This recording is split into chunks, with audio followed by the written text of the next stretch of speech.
Hello again, this is Graydon Davison, this time with a podcast on assessment tasks for GSBS 6001. Like the course, the assessment tasks, called assignments, are designed with two purposes in mind: content and academic skills. This means that the tasks are designed to assess the progress of your learning at a particular stage of the course in the topics, the content, and the academic skills covered at that stage. You can see that the timing of assignments is first laid out in the course schedule on page 9 of your course outline. You can see also that actual due dates will be posted on Blackboard. At the start of the trimester, you'll see these dates posted as announcements on the announcements page, and they will also come to you on the Blackboard calendar. When you look at the assessments in the schedule, you'll notice that there is no exam for this course. Also, there are no assessable group tasks in this course. Every assessment is an individual task. On page 11 of your course outline, at the top of the page, under the heading Assessment Items, you'll see more detail about the assessments.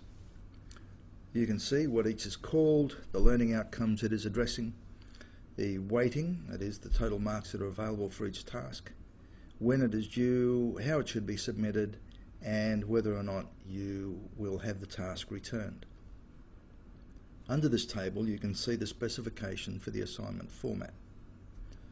Note that it is your responsibility to keep a copy of each assessment item or task that is submitted. The grading criteria table takes up the rest of page 11.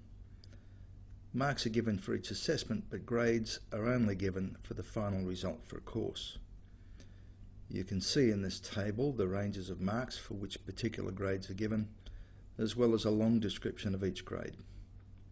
HD means high distinction, D means distinction, C means credit, P means pass, FF means fail. Now let's have a look at the assignment layouts.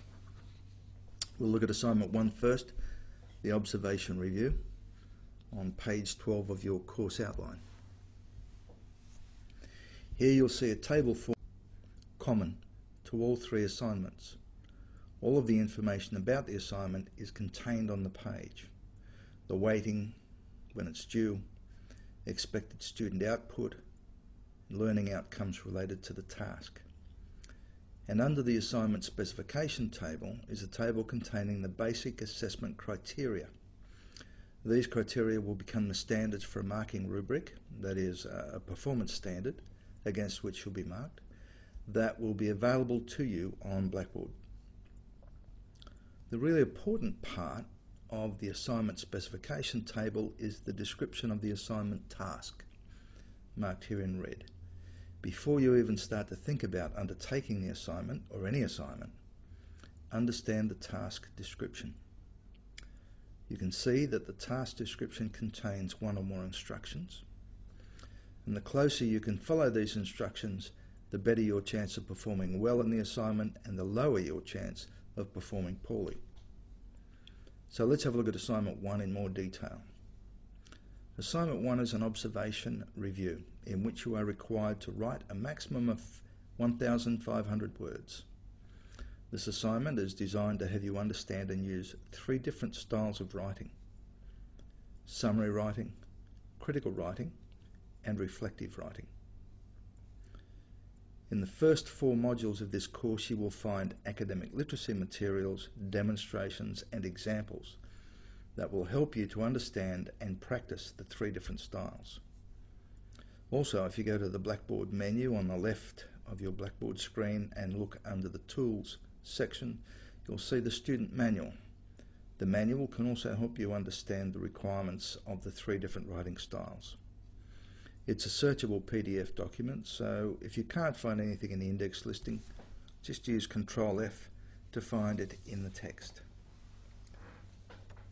The assignment task here requires you to review a decision you have observed being made in the workplace.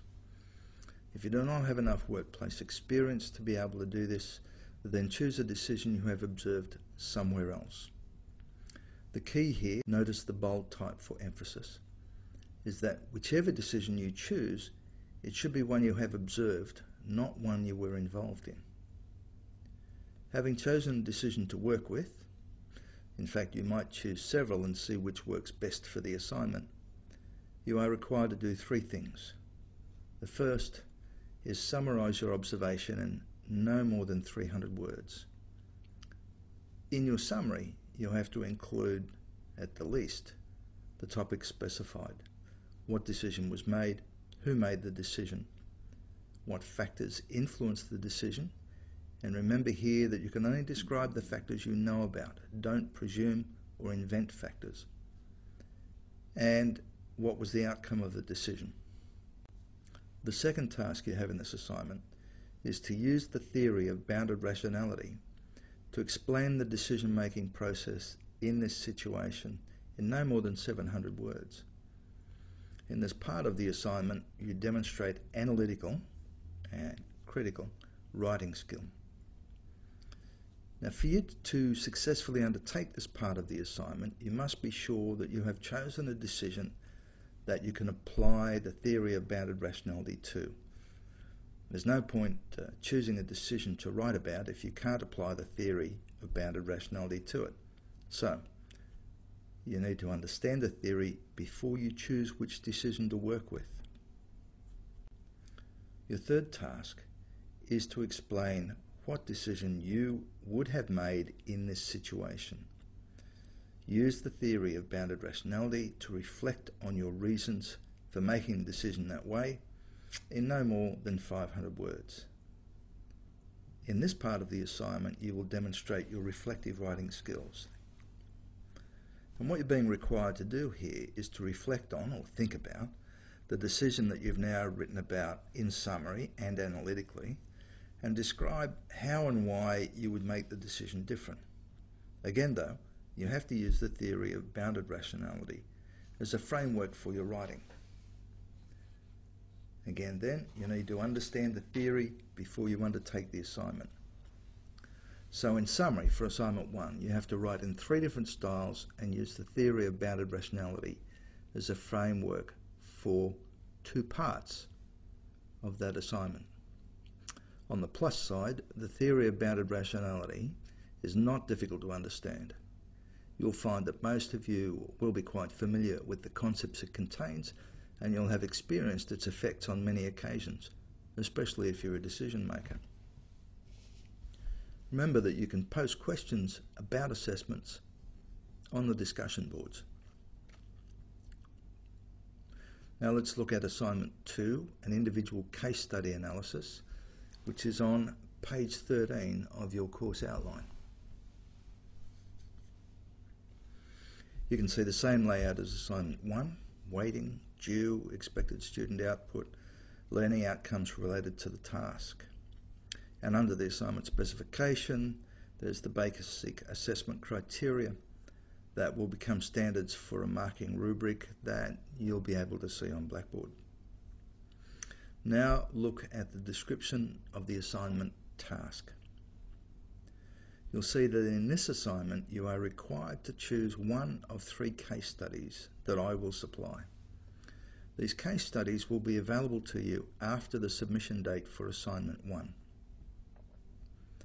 Once you have a chosen case study to work with, you have to undertake a critical case study analysis. Again, there are resources available to you to understand and see examples of this type of analytical approach and writing. You will have seen these in the module-based academic literacy files. There's also the student manuals and other resources available via the library. This assignment requires you to use more than just a single theory to explain what's happening in the decision making described in the case study. In this assignment, you're required to put more of what you have learnt into use. By the time you are completing this assignment, you will have undertaken modules covering a number of topics that will be useful to you in articulating your critical analysis. Once you have chosen your case study, read it until you understand it in terms of the assignment. You have to do the following. Identify the relevant decisions and issues in the case study. Do this through the application of what you've learnt. For example, are there ethical issues to be investigated? Are there issues of risk management? Does the psychology of decision making apply usefully in the case that you're working with? Then evaluate the decisions and issues in the light of the various theories and concepts that you are using. Then make recommendations for how things might have been done differently or better. Be aware also that this assignment requires a particular format for writing, that of a written report, as described in the student handbook, plus correct referencing and a reference list. Note that the executive summary you have to undertake with this assignment is not included in the word count. And finally, let's look at assignment 3, a personal case study reflection. And this is on page 14 of your course outline. You can see the same layout as assignments 1 and 2. You can see weighting, due, expected student output, learning outcomes related to the task. And again, under the specification table, you can see the assessment criteria that will become standards for a marking rubric that will be available to you. Now look at the description of the assignment task. In this assignment, you are required to undertake a critical reflection of a personal decision-making situation in the workplace in no more than 2,000 words. If you have limited workplace experience, you may use a personal decision-making situation from another context. This does not mean you should use a personal decision. It means that if you don't have appropriate workplace experience to choose a workplace decision, then choose one from somewhere else in your life. Understand also that a personal decision-making situation is one in which you were involved, whether or not you actually contributed to or made the decision. So in this assignment, you are supplying the case study. As in assignment 1, don't pick a decision to work with that you can't apply the various theories to. You'll have to identify and evaluate the decision-making issues that arose in your case. Then you have to reflect on how you might have dealt with those issues if you had been exposed to what you have seen in this course at the time of the decision. In other words, how would you have used what you've learnt in this course? Remember, the primary purpose of what you're doing is to produce a reflection. Make sure that the majority of what you write is the reflection itself. Some students get so engrossed in producing the identification of decision-making issues that they end up producing a critical analysis instead of a critical reflection. So, while the introduction is important and the identification of issues using theories are important, the reflection, again using the theories, is the reason for the assessment. Now, before I finish, there are a few more things I should tell you. 1, when it comes to word counts, each one specified in this course is a maximum. You should not need to exceed it. But if you do, I will allow you to exceed it by only 10% of the maximum available. Anything you write after that limit, I will not read. Make sure you understand the assignment task before you undertake the task, and make sure you stay on track by going back to and checking your original understanding. Don't be afraid to change it if you have to. Sometimes what happens is that you generate a different understanding as you progress with the assignment. If you have questions, ask. If you don't want to ask a question on discussion boards for whatever reason, email me directly.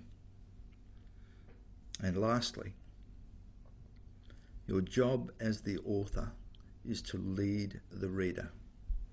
Remember, when you lay out your assignments, any of your assignments, that the easiest way to lead a reader through your assignment is to use headings, and headings that have a logical sequence and layout.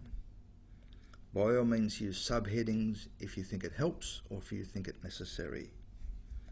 Also, break up your writing and your ideas with paragraphs so that you're not forcing the reader to look at large slabs of text. I'll speak to you again.